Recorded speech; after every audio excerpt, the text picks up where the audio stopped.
Thank you for inviting me to this to share breakfast with you, and uh, and I thought I'll share some poetry, Sami poetry, and a few pieces of artwork, in addition to saying something about how I got into this field myself, and it all will be at least how that resilience, thought, and reasoning behind it, because.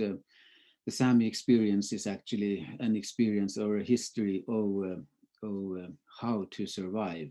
And in order to survive, you really need to be resilient. So, okay, well, the first poem is by Inger and Paulus Utsi, and I'll get back to this Giella thing, because Giella means both language and trap or snare in Sami. But what I feel that Paulus Utsi and Inger has caught so precisely in their poetry is the feeling of being on the brink of giving up because of long time suppression and assimilation and so on and so on. So in a poem written in the 1970s, when things started to change slowly, because the long assimilation politics had been going on from the mid 1800s all the way till long after the Second World War.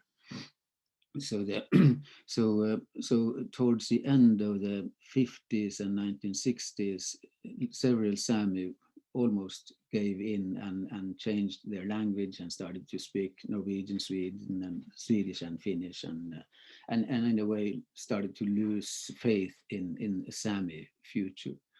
And using images from nature, Inger and Paulus then describes the feeling of how it is to belong to a people of nature.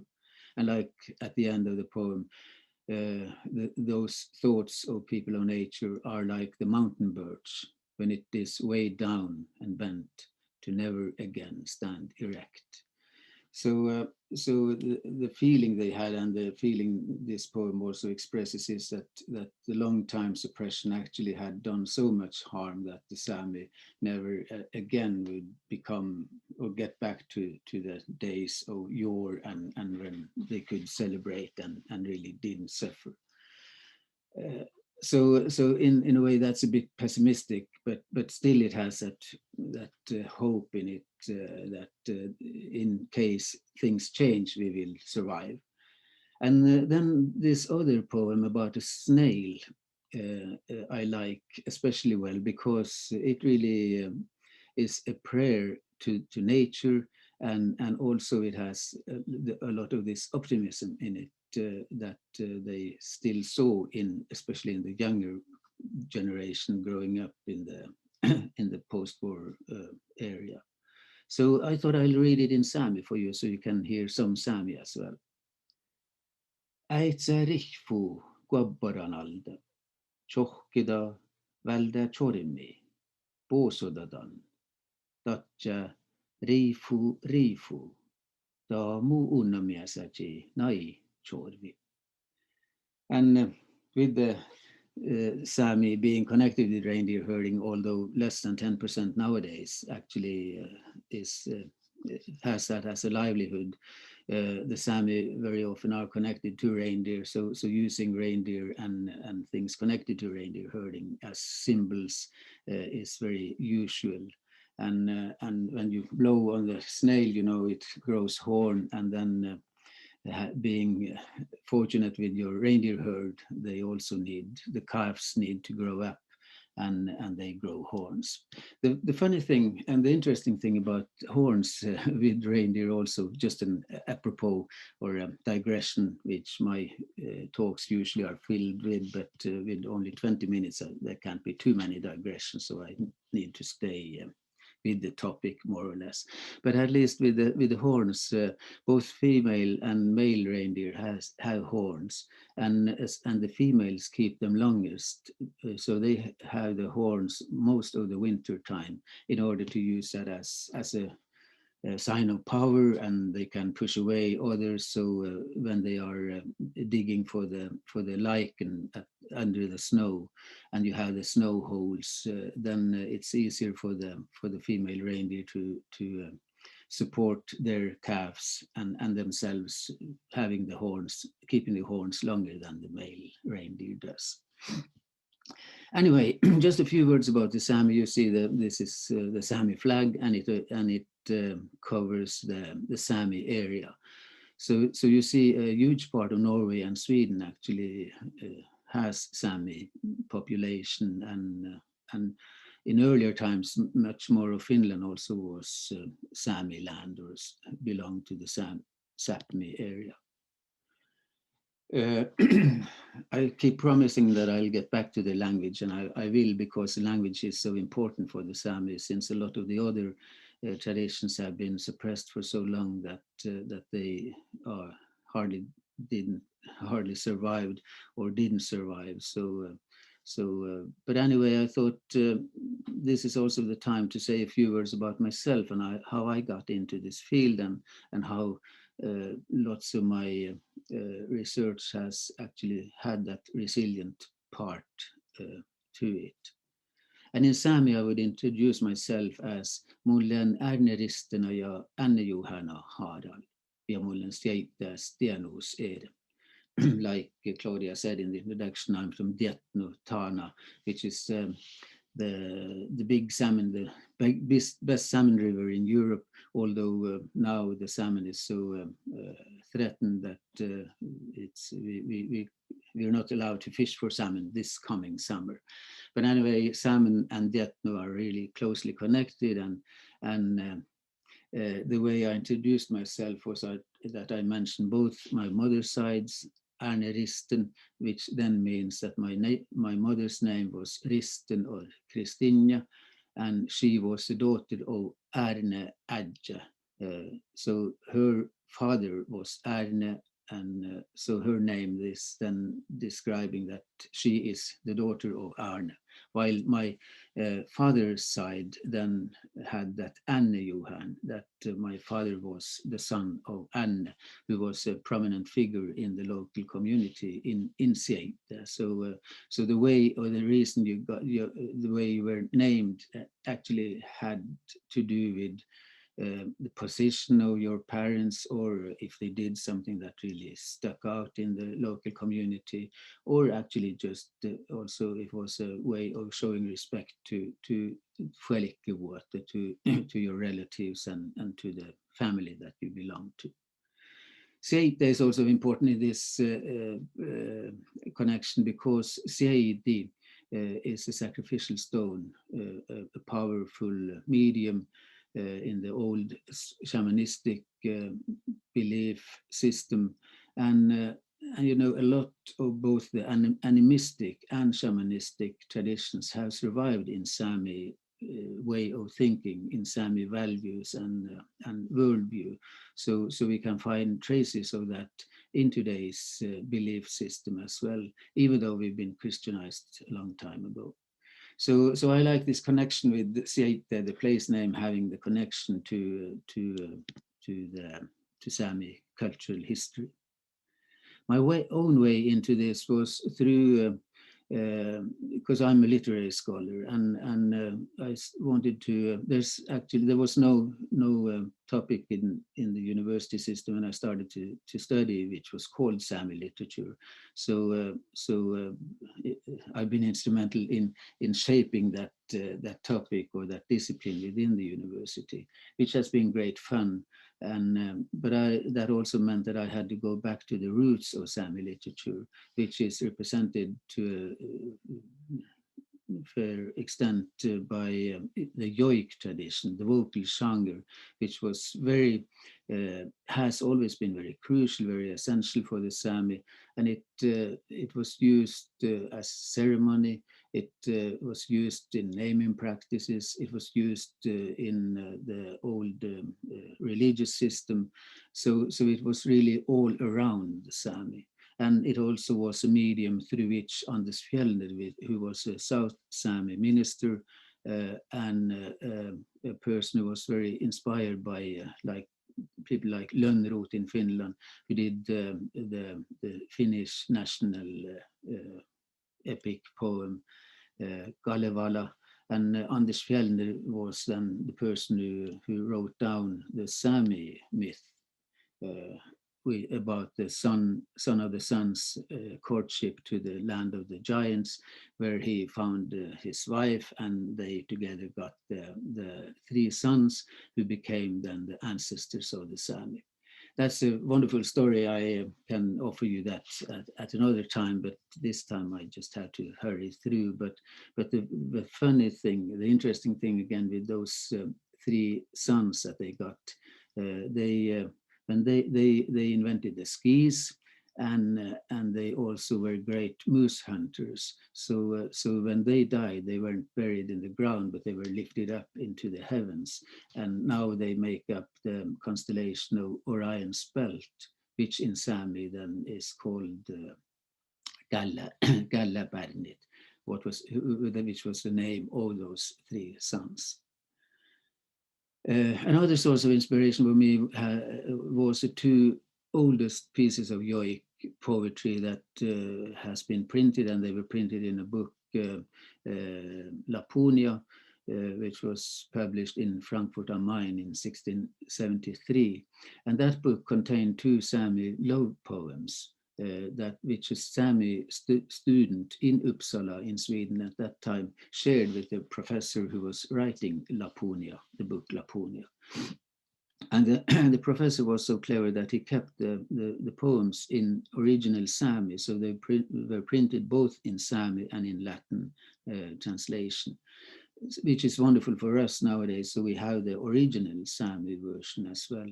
And the interesting thing again is that those poems really are about love and don't mention colonization or anything like that. So that was pre-colonial times for us, when we still had time to care for love instead of just fighting for the right to continue to be a separate people. Then Nils Aslak Valkeapää, who was a wonderful interdisciplinary artist, also won the Nordic Council's Literature Prize, and really was a very important figure in the Sami uprising, and also the building of Sami pride and power from the 1970s onwards. His three main books have been translated into English, so they are Trekkways of the Wind, The Sun, My Father, which was the one that he was awarded the prize for, and The Earth, My Mother. And they all, or the latter two ones at least, they reflect the Sami belief system and also the Sami myth about the sun being our father and the earth our mother, which more or less is turning into a cliche in the Western discourse or the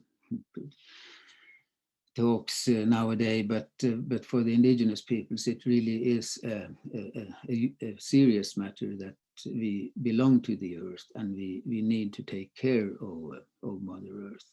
So this is the front cover of Jenny Annachan, the mother, the earth, our mother. I just thought I'd share this piece of artwork by Nils Aslak Valkeapää, which is in his home in Lassagami in Skibotn in north in the Troms municipality, Storfjord municipality in Troms, and this is a combination of cork, broken mirror, and tar. And the artwork is in three pieces, which then the cork symbolizes the sun, the broken mirror represents the rays of the sun that the reindeer actually came walking on from the sun down to the earth, because the reindeer is a gift from the great creator, and he gave the reindeer to the Sami in order for the Sami to take care of the reindeer.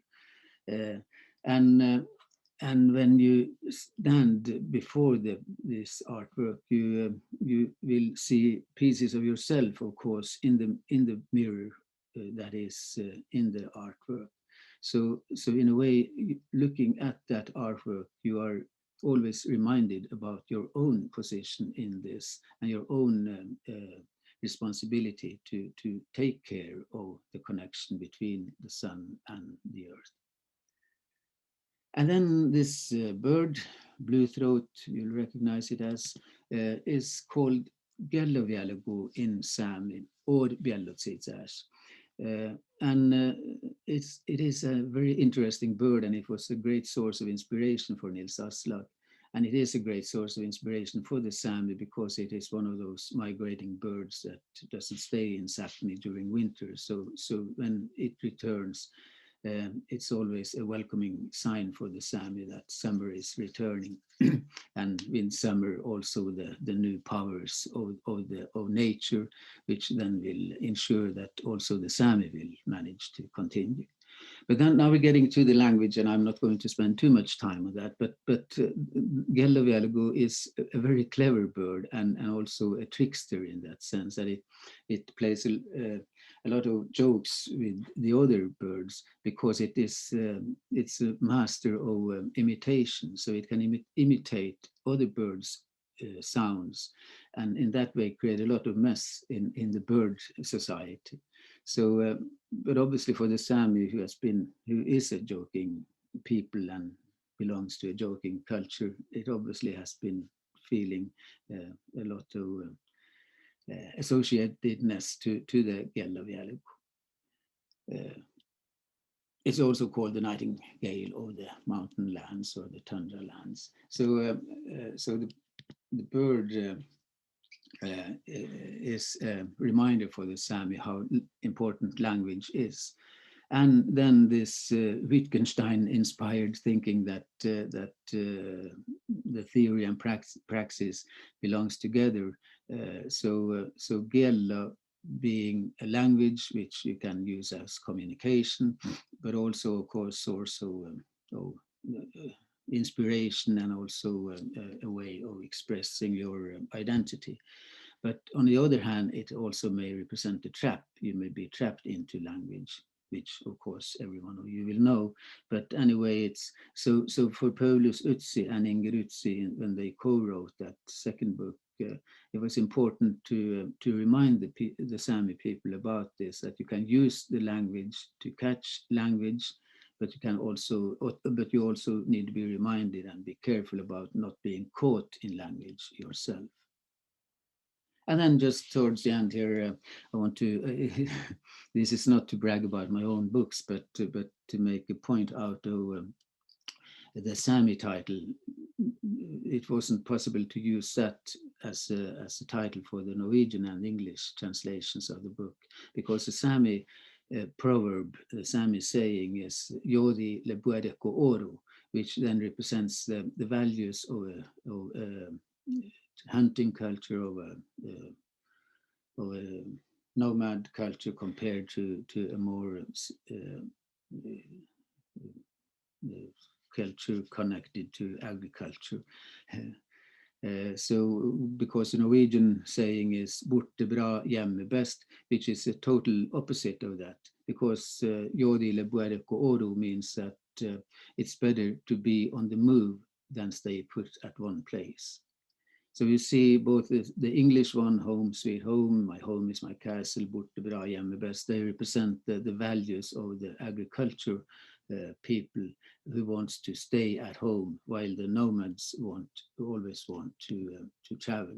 So for the Sami, for the English translations of the book and the other language translations of the book, I chose another proverb to cover that piece.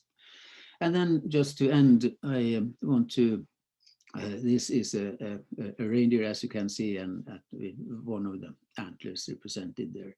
But just in order to because I haven't been mentioning this resilient thing, but I hope you've seen that it's been lying under or between the lines and under the lines that I've been saying here, that for the Sami, it has been very important to keep the language alive, because it is such an important reservoir for traditions. It actually has a spiritual part to it, the traditional part. It is the thing that connects the Sami, even though less than half of the Sami actually do have their mother tongue still alive and in use. So it is still a very, very important symbol for the Sami. And in this piece, in this poem, Hege Siri, I feel, managed to get across with the message that how the different impulses and the pressure from outside has affected on the Sami, that people don't dare to yoik it, or they don't want to yoik to use a traditional Sami singing, or they don't speak the language or speaks the language, depending on whether or not they've been Christianized or have lost their faith in their own culture, and so on and so on. And on the other hand, the freedom and the uninhibitedness of a child that really doesn't care about that and hasn't been brought up to be well, to really have all that outside pressure deciding on whether or not you dare to use your own language. So mother doesn't yoik, but she is learning the language. My mother's mother does not yoik, but she speaks the language. My father does not yoik, he speaks Norwegian. My father's father does not yoik, he sings hymns. I yoik, but I don't understand the language. My daughter yoiks and speaks all the languages. So this also shows the generational gap that became a problem for the Sami children at the time when they couldn't speak or communicate with their grandparents because of the assimilation politics and the hard Norwegianization, Swedification, Finnification, and so on and so on. So for the Sami to keep the language alive is in a way one of the main symbols in order to show resilience and strength and hope for the future. Thank you. Thank you so much, Harald, for your insights and sharing of the Sami culture. We will open up for questions now, so feel free to write us in the chat or you can unmute yourself.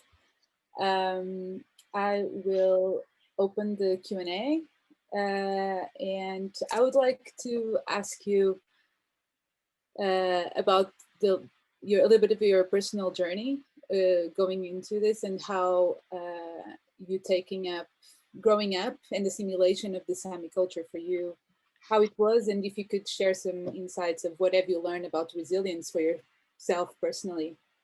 Yeah, that was, it actually was a fight, even though I try to be a modest person and I don't want to criticize the authorities too much, but still, because I was I was a journalist, used to be a journalist, and then I was headhunted back to the university in order to sharpen my own knowledge about Sami literature and then establish that as a discipline at the university, which was fun on the one side, and I got a lot of support from the university to do that.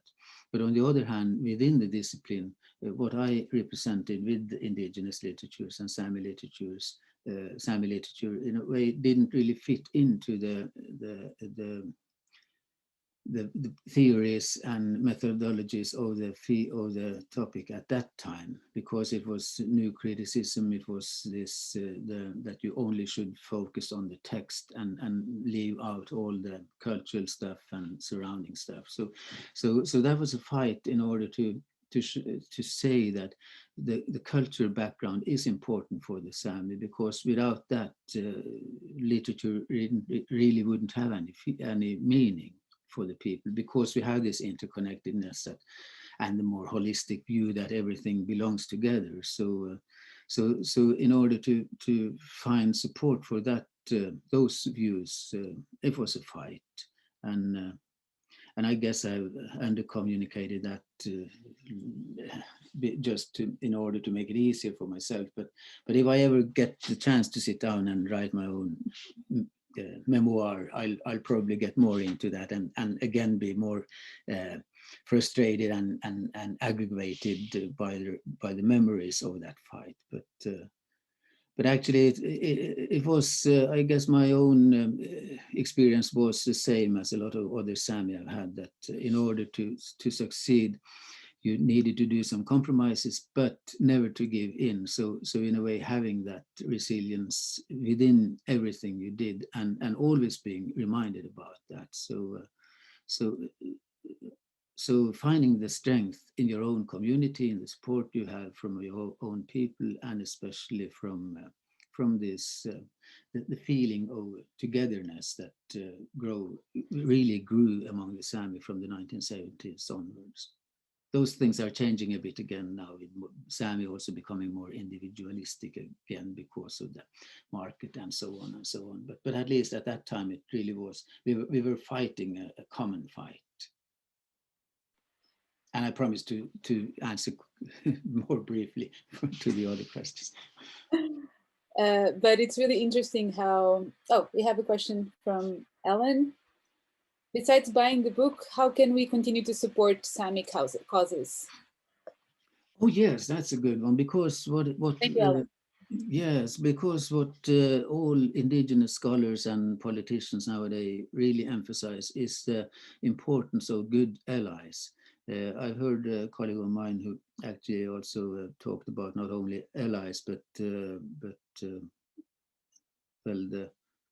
you are accused for something, I forgot the other term. Well, anyway, allies are important in order to create more interest and attention to Sami and indigenous issues. So just the feeling of being understood and having some friends out there who not necessarily are indigenous themselves, but understand our cause is really very, very important.